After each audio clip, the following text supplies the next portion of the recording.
দারুণ মজার মুসুরির ডাল রান্না করার জন্য আমি এখানে মুসুরির ডাল নিয়ে নিয়েছি, পেঁয়াজ কুচি, টমেটো ফালি করে কেটে নিয়েছি। এখানে আমি দুটো বড় সাইজের টমেটো নিয়েছি, কাঁচা লঙ্কা কুচি, দুটো বড় সাইজের আলু আমি এভাবে লম্বা টুকরো করে কেটে নিয়েছি।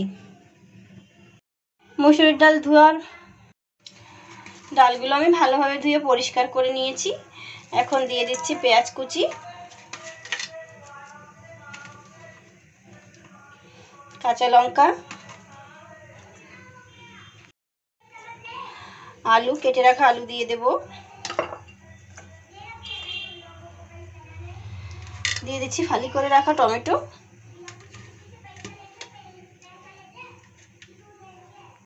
উপর থেকে দিয়ে দেব অল্প একটু সর্ষের তেল,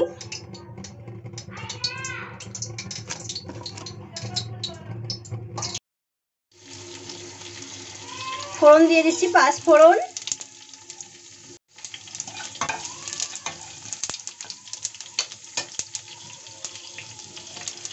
তারপর দিয়ে দিচ্ছি ডাল, আলু, পেঁয়াজ,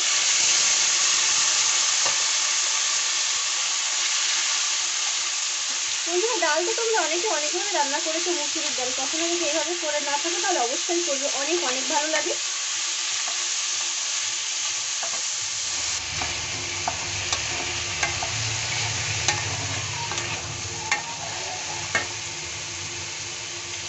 নেড়ে চেড়ে জল দিয়ে দেব, জলটা বেশি দেওয়া যাবে না, ডালটা আমি গ্রেভি রান্না করব।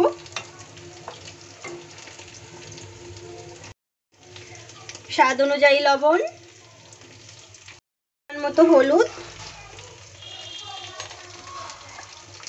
এখন আমি নেড়ে চেড়ে ঢেকে দেব, চুলার আঁচ মিডিয়াম স্লো রেখে।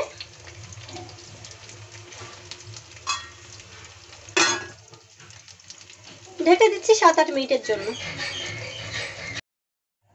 হয়ে গেছে 7-8 মিনিট, ঢাকনাটা সরিয়ে নিচ্ছি।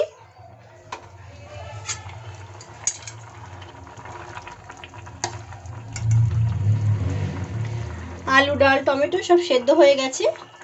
এখন আমি আরেকটু গ্রেভি করে নেব, তাই আরেকটু রান্না করে নেব। দারুণ একটা সুগন্ধ বেরোচ্ছে বন্ধুরা, ওই সময় সর্ষের তেলটা দিলাম, সেই সর্ষের তেলে দারুণ একটা ফ্লেভার এসছে।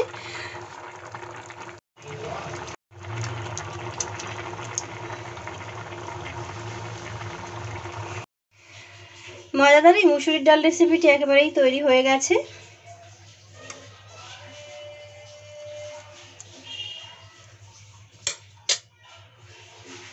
তোমরা চাইলে উপর দিয়ে একটু ধনিয়া পাতা দিতে পারো, কিন্তু আমার কাছে এই মুহূর্তে ধনিয়া পাতা নেই, তাই আমি দিচ্ছি না।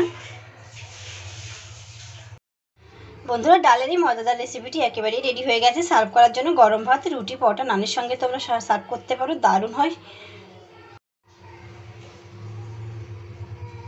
বন্ধুরা, মুসুরির ডাল অনেকভাবেই খেয়েছো, এইভাবে একবার ট্রাই করবে, অনেক ভালো লাগবে। আর আমার রেসিপিগুলো ভালো লাগলে অবশ্যই আমার চ্যানেলটি সাবস্ক্রাইব করে দিও, কারণ আমি সবসময় চেষ্টা করি ঘরে থাকা উপকরণ দিয়ে কীভাবে খুব সহজে মজার রেসিপি তৈরি করা যায়।